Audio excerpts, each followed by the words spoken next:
hermoso encontrarnos, de nuevo, queridos amigos. ¿Cómo anda, Kovadlov, Sigal? ¿Cómo están?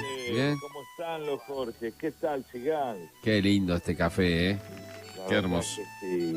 Cada vez Es más una lindo, bueno. pausa preciosa. Y ¿Cómo andan? Mira, muy bien. Pensando que hoy, a raíz de todo lo que venías hablando sobre el papel de la educación, qué mejor que recordar a quien realmente es un gran pensador, un hombre que educa, que es Lori Sanata, y al que Sí, un querido amigo. tanto... Sí. Sí, querido. Momentito que les voy a servir un whisky. No, Muy porque si no, bien. después, Sí. no, me olvido.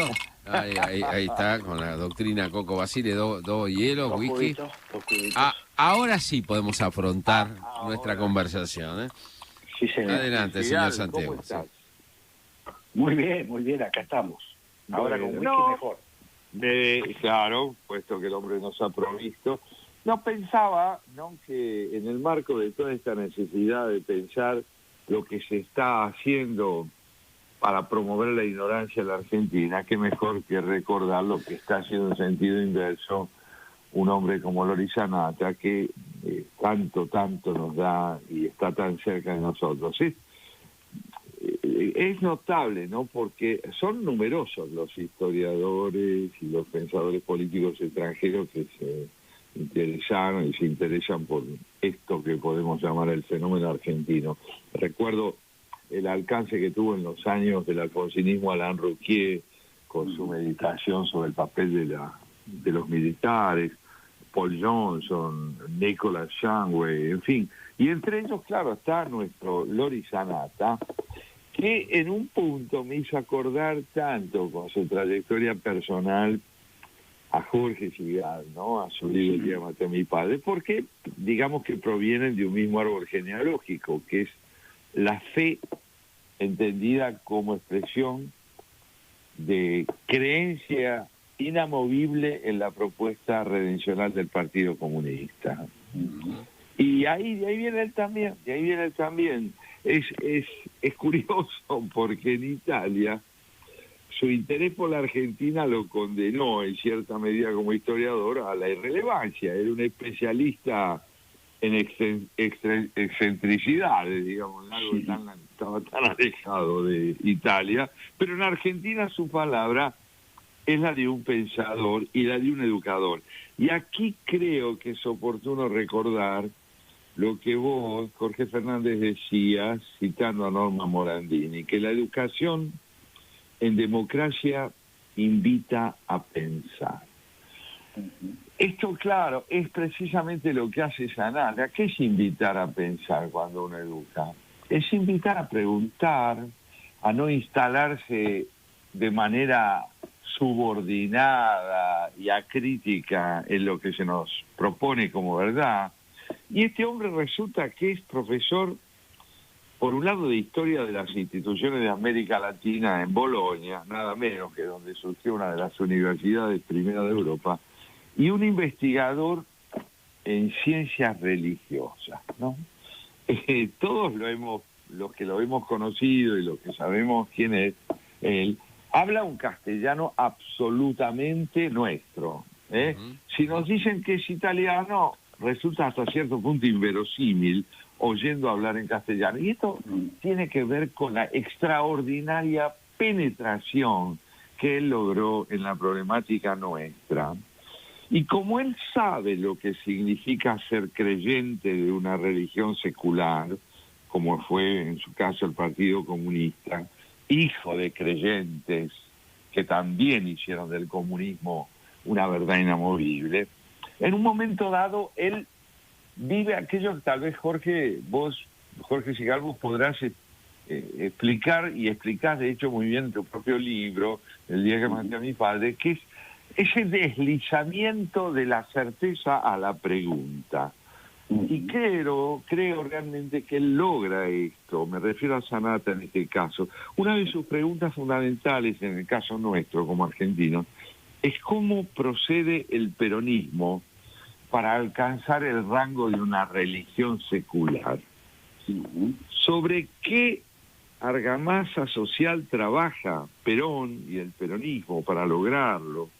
cómo la doctrina, así llamada peronista, capitaliza los recursos de una identidad religiosa previa, entroncada en la educación de buena parte de la sociedad argentina, y cómo las masas fueron a parar al peronismo, que era un partido cristiano, según Loris Sanata. Un cristianismo secularizado, un cristianismo que ya no cuenta con la Iglesia como parte protagónica del Estado en términos específicos, de un poder, pero que ha inoculado a esa cultura política secularizada toda la potencia de una versión redencional de la política, es decir, de una ideología. Bueno, quería proponerles que discutamos sobre esto y que lo celebremos. Sí, me parece muy interesante. Estamos hablando además porque tanto Santiago, Jorge, yo, nos impresionó mucho el reportaje que le hizo Pablo Mendelevich el día domingo en la revista de La Nación, donde él con mucha habilidad de Pablo, digámoslo de paso, como notable trabajo, lo hace recorrer el centro de la cuestión, que es qué pasa cuando ambas cuestiones, la política y las creencias, se juntan. Y entonces Loris lo que explica, y lo explica a través del peronismo, es algo que, si bien yo francamente le debo mucho el de la explicación de lo que son las religiones seculares a Sanata, haber leído sus libros, porque es un desarrollo que no mucha gente hizo. ¿Él qué dice básicamente? Cuando analiza el peronismo, él no lo analiza como un partido político, como una corriente política. Él dice que el peronismo tiene una idea básica, que es el de la unicidad, es decir, vuelven a la idea de la nación católica, la idea de que hay la idea de que el pueblo es como un organismo vivo, un organismo vivo. Por eso es muy común que nosotros escuchemos hablar de que la sociedad enferma, de que la sociedad padece de un cáncer que es el egoísmo, o un cáncer que es la avaricia de los ricos. Todo esto tiene que ver con este concepto de unicidad. Es interesante, me parece, para no distraernos, de que hay varias religiones seculares, digamos. Una de ellas, y quizás la más poderosa del siglo pasado, fue el comunismo. Pero traigámoslo a nuestro país, hablando del peronismo, no distrayéndonos del peronismo, porque es muy importante para entender lo que nos pasa en la actualidad. Y para entender lo que nos pasa en la actualidad, tenemos que decir que, en principio, Perón, la verdad es que no mintió. Perón hablaba de un movimiento y detestaba de alguna manera a los partidos. Hablaba de la partidocracia cuando hablaba de los partidos. Pero déjame retomar ahí una idea que me parece importante, que estás recordando en Sanata, que es justamente esta convicción de que el pueblo es un organismo, es un corpus que está ganado por una homogeneidad fundamental que lleva a enfrentarse a las posiciones disidentes con esta idea del corpus, como por ejemplo ocurre con la idea republicana de que el poder debe estar dividido en legislativo, en judicial. Esas son enfermedades, es cuando hay una patología republicana que destroza la unidad del cuerpo, y por eso la lucha contra el republicanismo liberal, contra lo que podríamos llamar el republicanismo popular en los términos de Jorge Fernández Díaz, luchar contra esto es fundamental para poner a salvo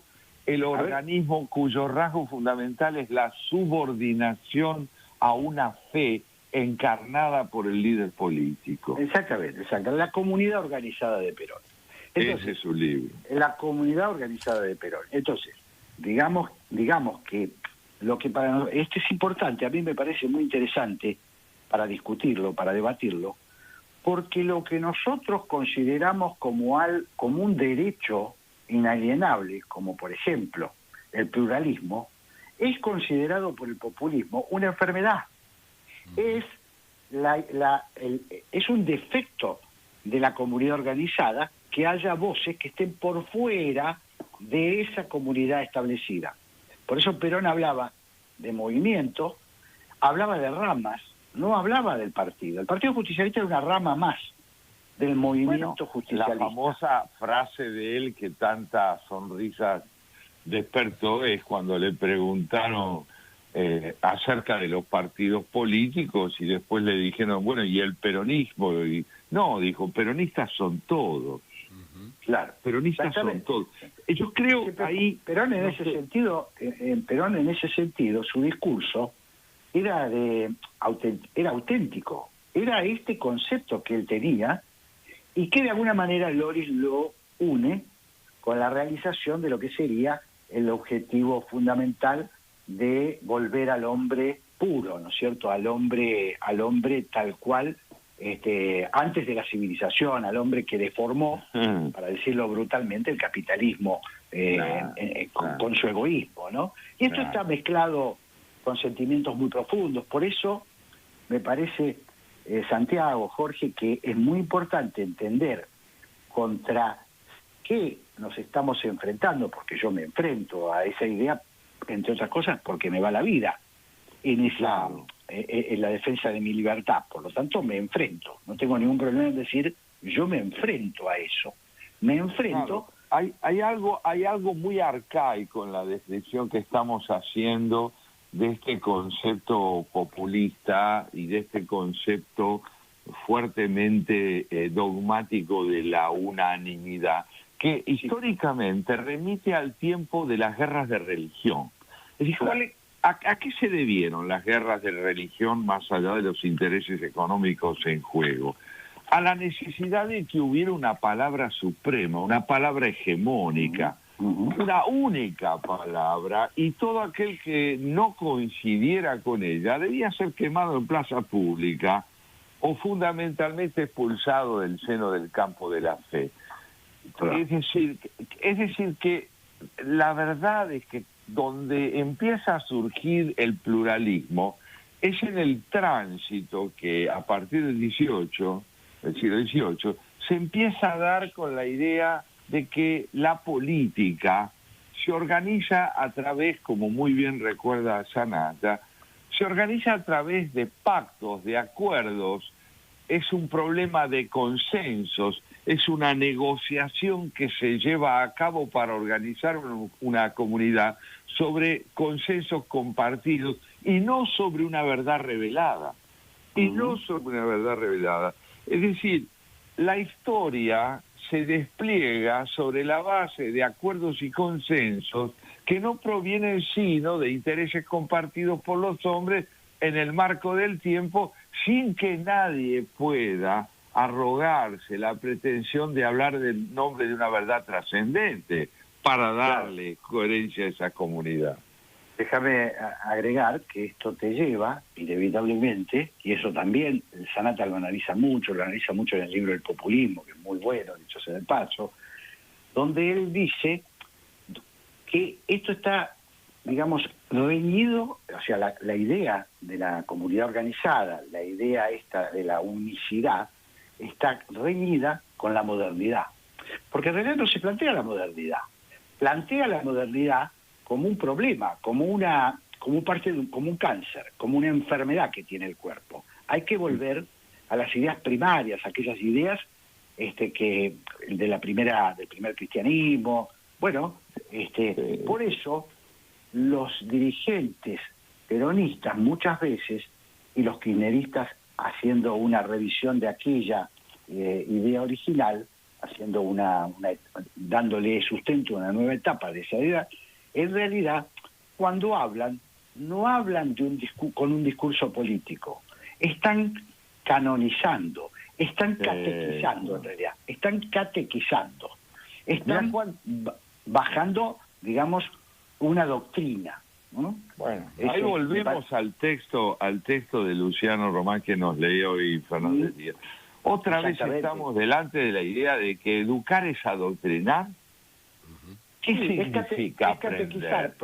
Probablemente mucha de esa gente que se encarga de vender una ideología no sepa que lo que está haciendo es catequizando, está bajando una doctrina y probablemente hasta lo haga mucha gente, lo pueda hacer de buena fe, es decir, lo puede hacer de buena fe, lo cual quiero aclarar, tener buena fe no quiere decir hacer lo correcto, ni mucho menos hacer lo justo. No, claro. Hay gente de muy buena fe que ha matado a mucha gente. Claro, gente de muy buena fe que le ha pegado un tiro a mucha gente. A ver, yo lo que quería decir, quería aclarar una cosa. El peronismo original, el del 45 al 55, que además se podría subdividir, ¿no? Del 40, una cosa es el GO, otra cosa es del 45 al 50, bueno, etcétera. Claro. Digamos, esa concepción que la trae Perón de Italia, no quiero decir que Perón era fascista, sino que técnicamente fascista, sino que trae esas ideas, le dice a un grupo de amigos de la comunidad italiana, yo voy a hacer más o menos lo que Mussolini hizo, pero sin los errores de Mussolini, ¿no?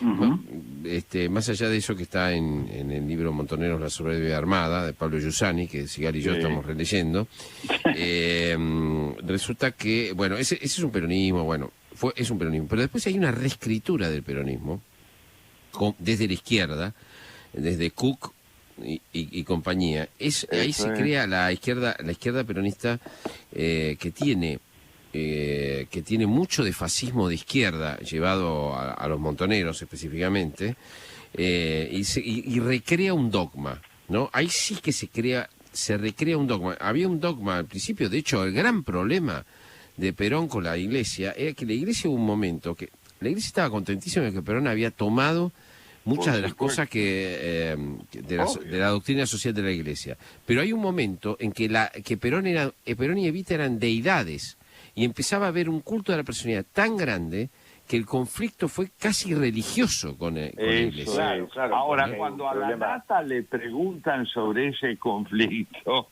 es muy gracioso que él dice que se trata de una pelea dentro de la familia. Porque en realidad lo que se está disputando no es una doctrina, sino su representación. Sí, exactamente. Ahora, luego empieza otro dogma, Jorge. Otro dogma que es la izquierda peronista, vamos a decirla, ¿no? Que deriva, en una especie de... Sí, pero son como etapas de... Actualizaciones. Jorge, déjame, lo hemos hablado mucho.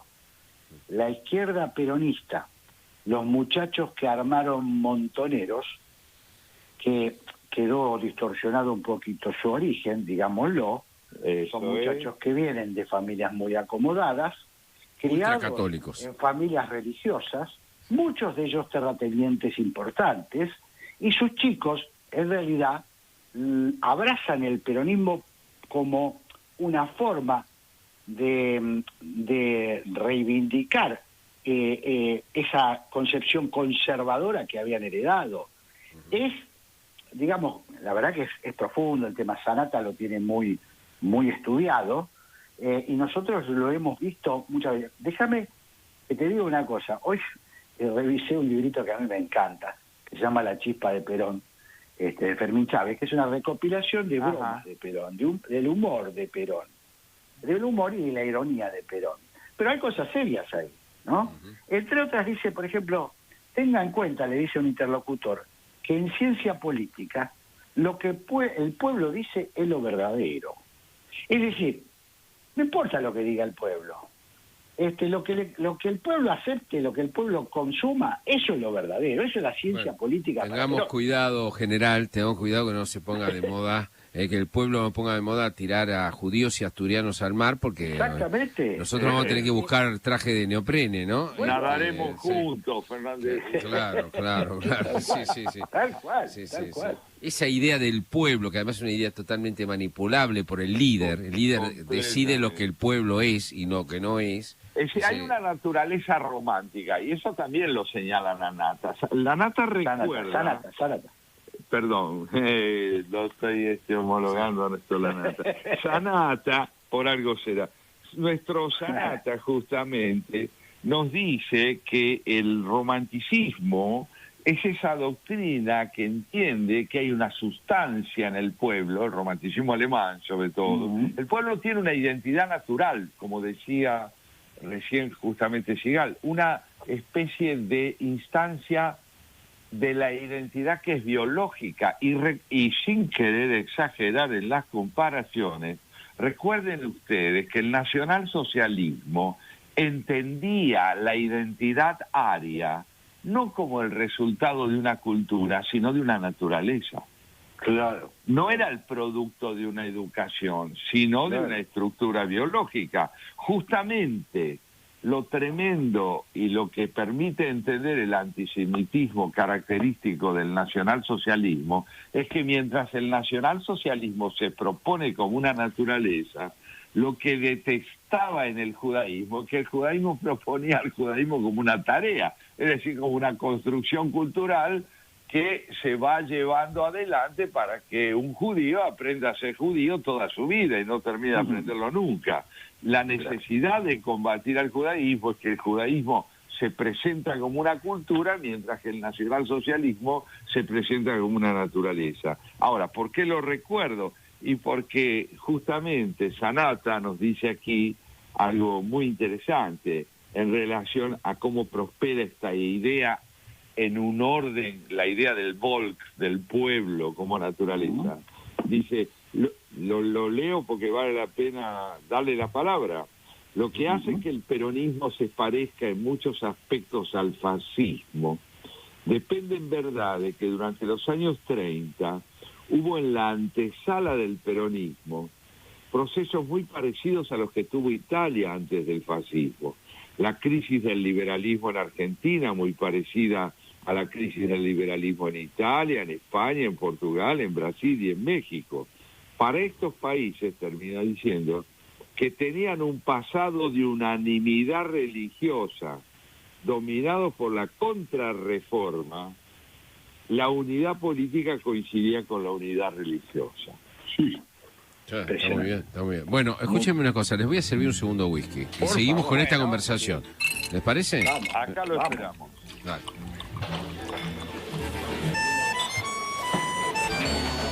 Bueno, muy bien, les sirvo un segundo whiskycito, ¿eh? Por favor. Pero aquí Qué bien. Hoy te voy a dar pollo además, así que tranquilo. Voy a recordar con ustedes otro momento muy significativo de la entrevista que le hizo Pablo Medelevich a Loris Sanata, cuando le pregunta, ¿y cómo inserta usted a Bergoglio en esta historia? ¿Usted coincide con quienes lo llaman el Papa peronista? Y Sanata responde, es consciente, dice él, se refiere a Bergoglio, de que el peronismo tiene diferentes almas, hace cosas que él no aprueba, pero en su visión del mundo existe un movimiento que es popular y el pueblo, de forma espontánea, también es piadoso y encarna una cultura originaria, la cultura cristiana de la nación. Para Bergoglio, los demás, las clases medias secularizadas que estudiaron, que son intelectuales, son demasiado parecidos al mundo liberal, protestante, secular, que ha corrompido al pueblo. Por eso la Iglesia fue tan activa en la última campaña electoral. Usted debe acordarse, le dice a Pablo Medelevich, usted debe acordarse de que la Universidad Católica Argentina sacaba cada semana el número de pobres que crecía. Hoy no lo calcula más. Es impresionante, sí. Es Bueno, impresionante.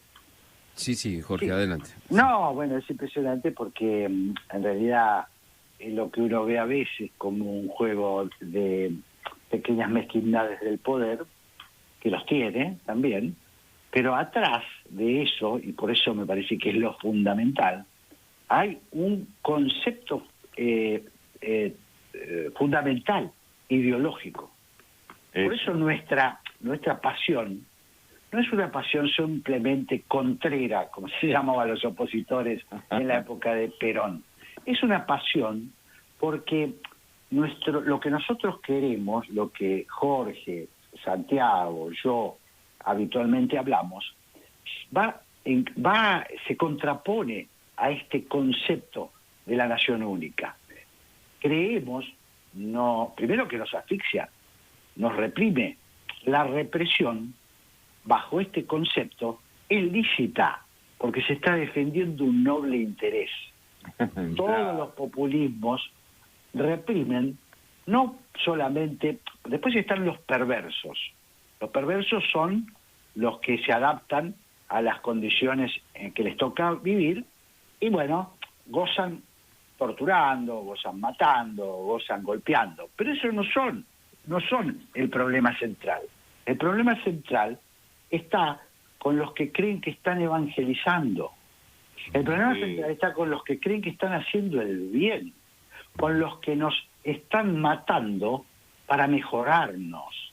Este es nuestro gran...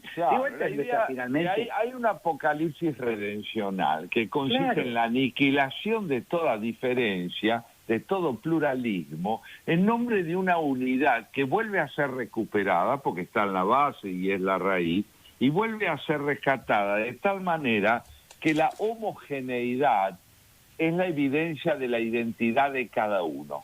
¿Cómo reconoce uno a sus semejantes? Porque es idéntico. Exactamente. Y no lo reconoce porque su singularidad forma parte de los atributos de una identidad, tal como nosotros republicanamente la entendemos. Para nosotros, ¿qué es la identidad? La identidad es el rasgo de correspondencia, de relación, de interdependencia que mantengo con un prójimo que no es idéntico a mí y que por no ser idéntico a mí yo lo puedo reconocer como otro y como prójimo. Este es el punto fundamental, me parece también, para entender por qué Sanatta sabe leer en la coyuntura los síntomas de una estructura, de un problema de fondo. No se queda atrapado en la información inmediata. La lee, ahora sí volvemos al ejemplo de la anatomía, la lee como un síntoma, o psicopatológicamente. Claro, a mí síntomas. Ahora es una religión que ha desarrollado un argumentario, que es una especie de credo, descalificador del otro, ¿no? Exactamente. Un argumentario para descalificar al otro. Entonces está todo. Si la clase media no se aviene a esta religión, es la clase mierda o es el medio pelo argentino, ¿no? Leña. No, pero además las calificaciones, ¿no? Es clase mierda o clase... Si vos criticás al gobierno peronista, sos cipayo, sos la antipatria, sos el antipueblo, ¿no? Mirá, dice Sanatta, Jorge, en otro párrafo, si el estado de la naturaleza del pueblo es la armonía, ya no es admisible la pluralidad. El disenso se vuelve patología, no fisiología. La pulsión totalitaria de esta visión del mundo se la ve en los fascismos de tipo católico, los comunismos, son fenómenos que crean religiones políticas. Entonces, esto es nada más y nada menos que a esto nos enfrentamos cuando debatimos la política como religión. Ahí está una de las grandes originalidades de Sanatta, me parece a mí, que es haber comprendido que las ideologías, es decir, las ideologías políticas, son religiones políticas, porque responden al mismo sistema dogmático que exista, que en la base de todo pronunciamiento doctrinario haya certezas inamovibles. Exactamente. Mientras que desde el punto de vista liberal político, la idea es que si hay acuerdos, no es porque hay verdades inamovibles, sino, como decíamos, consensos alcanzados con esfuerzo, que tienen un valor en el tiempo que no es definitivo, que exige ser renovado, y esto hace con que la historia pese más que la eternidad. Claro, claro. Yo lo que quiero decirles es que a esa religiosidad que había en la época de Perón y que luego se acrecentó durante los 70, se unió precisamente una especie de religiosidad que venía del Partido Comunista o que venía de la izquierda, del marxismo, etcétera, Sí. ¿no? Y en la época de Néstor Kirchner, esa religiosidad fue muy fuerte, fue además refundada. Eso es. Refundada con la muerte de Néstor Kirchner. Sí. ¿No? Bueno, la necrofilia es una pasión. Es fundamental, claro. Una pasión de populistas, de nacionales populistas, por no decir de otra manera. Y ahí se crea esto que yo decía al principio de mi programa, ¿no? Que decía, bueno, hay gente que ha sido adoctrinada, que ha ido a clase bajo la idea de el que hace ajuste es un vendepatria. El que se endeuda es un antipueblo. El que confraterniza con el FMI es un entreguista. El que le baja, el que licúa las jubilaciones es un malparido. El militar es un asesino. El militar es un asesino. Bueno, pero sin entrar en eso, porque ahora voy a decir lo último. Y además de todo esto, el que sube las tarifas es un desalmado. Todo esto, malparido, desalmado, gorila, entreguista, bla, bla, bla, bla, todo esto es lo que tiene que hacer ahora este gobierno. Pero ¿cómo hacerlo? ¿Cómo hacerlo si vos estuviste diciendo que estos eran los pecados capitales en la Iglesia? Estuviste años diciendo que los pecados capitales eran esos y que los que está para tratar de destruir a otros. ¿Cómo decirle, miren, el catecismo que les estuvimos enseñando era falso? Sí. ¿Cómo decir esto? Una forma es no negar. lo vas a decir, nunca vas a decir. Una forma es negar. Que era falso. Claro, una forma es negar. No estoy haciendo... Van a hacer lo de siempre. No está sucediendo lo que pasa. Nosotros no somos la expresión de eso. Estamos haciendo algo para evitarlo mientras lo hacemos y para no decirlo mientras lo expresamos. Con lo cual estamos nuevamente en esa característica verdaderamente emblemática de la discursividad presidencial, que consiste en hablar para no decir lo que se está manifestando o en sostener lo que se dice pero no se acepta, y enloqueciendo justamente al lenguaje, quitándole a los significados la verdad de su sentido. Miren, me estaba acordando de algo. Yo tengo un punto de contacto con la vicepresidenta, quiero confesar. Quiero confesar, sí, en algo nos parecemos. Ella un día dijo que era hegeliana, no sé si ustedes se acuerdan. Ah, ¿no? No sabía. No, ¿no te acordás? Sí, ella dijo en su primera presidencia que ella era hegeliana. Yo lo recuerdo muy bien porque como yo también fui hegeliano, no tuve la fortuna de pertenecer a la inequivocidad del Partido Comunista, pero sí fui hegeliano. ¿Qué quiere decir ser hegeliano? Cuando yo estudiaba la carrera de filosofía, el hegelianismo, la doctrina hegeliana, me aportaba una paz de espíritu enorme porque me sustraía al campo del conflicto mediante una explicación suficiente que ponía fin a todas las tensiones. Se llamaba síntesis. La síntesis que ponía fin a las contradicciones me otorgaba una certeza que me permitía estar más allá de mis conflictos y adoctrinar a quienes padeciendo conflictos no conocían aún la verdad reparatoria de la síntesis de Hegel, del pensamiento sistemático del maestro. Entonces, ¿qué quiero decir con esto? El hegelianismo, algún día Piñaschi lo va a explicar hermosamente esto. El hegelianismo es una traducción filosófica de la teología, porque ofrece una redención en el campo de la presunta racionalidad, de la explicación lógica y demás. Creo yo que la pasión por la certeza enferma al entendimiento y lo hace claudicar de la inteligencia para reemplazarla por la subordinación, que es lo que Jorge llama hoy tarados. Claro, es que es muy impresionante, es que es una religión muy pobre, ¿eh? Muy pobre. Es mucho más pobre de lo que parece, ¿eh? Bueno, Claro, porque, En porque este fragmento, ¿no? En esto que yo acabo Sí, de sí. escribir, ¿no? En lo otro, Sí. no, en lo otro no, pero en esta... Jorge, es Sí. insustancial, por eso la impotencia que sentimos a veces. No está basado en fundamentos, está basado en creencias, está basado, yo me convenzo de que las vacunas enferman y salgo a pregonar a un discurso antivacuna.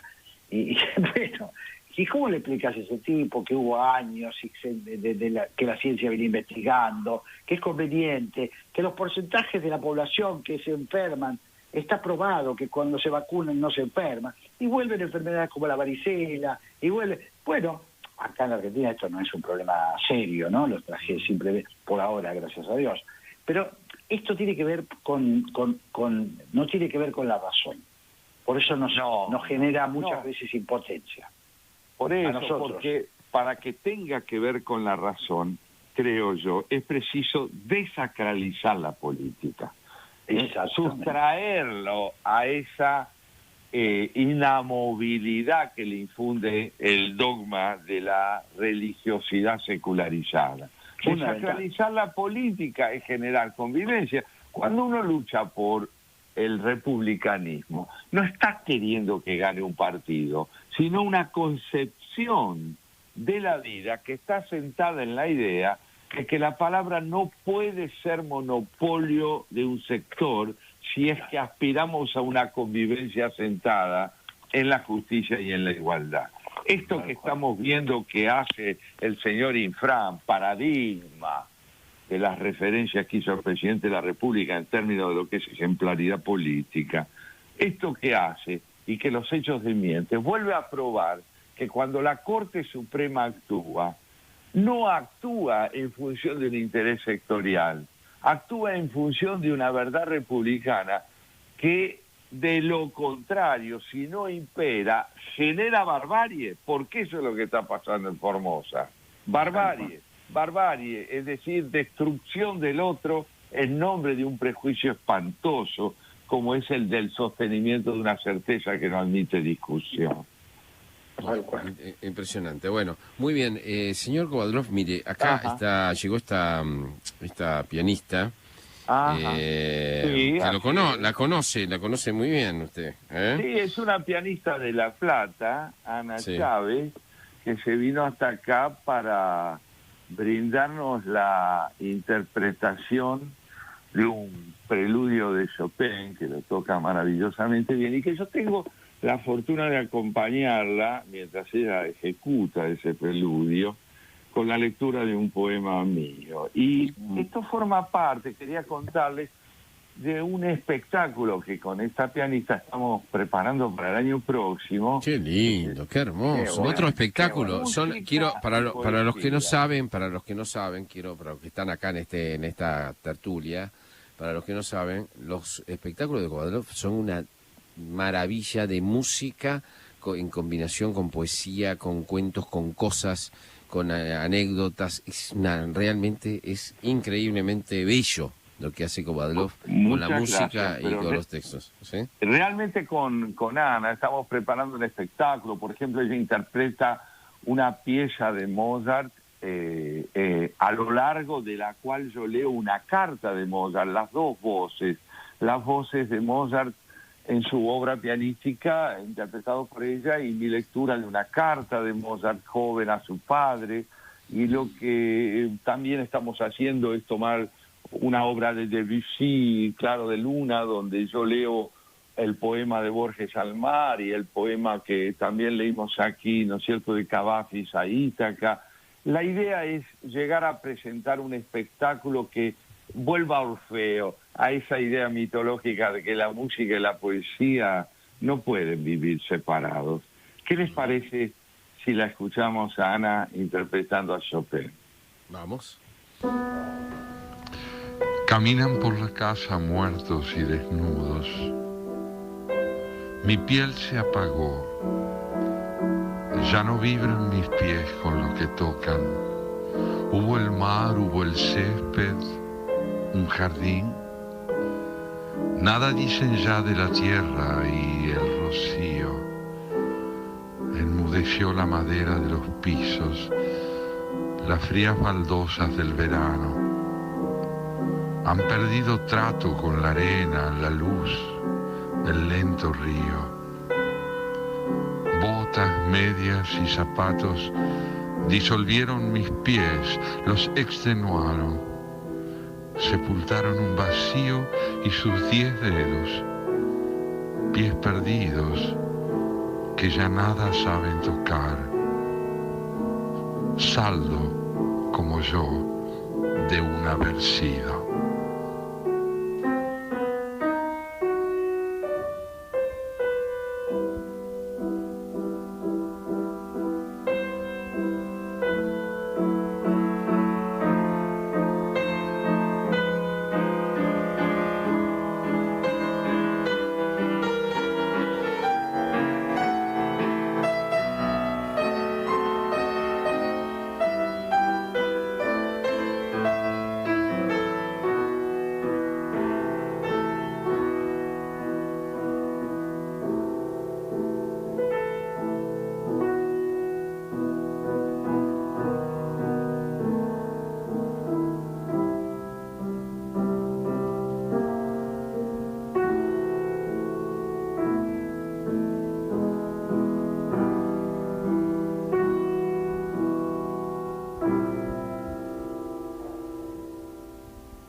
Qué maravilla, qué hermoso, qué hermoso.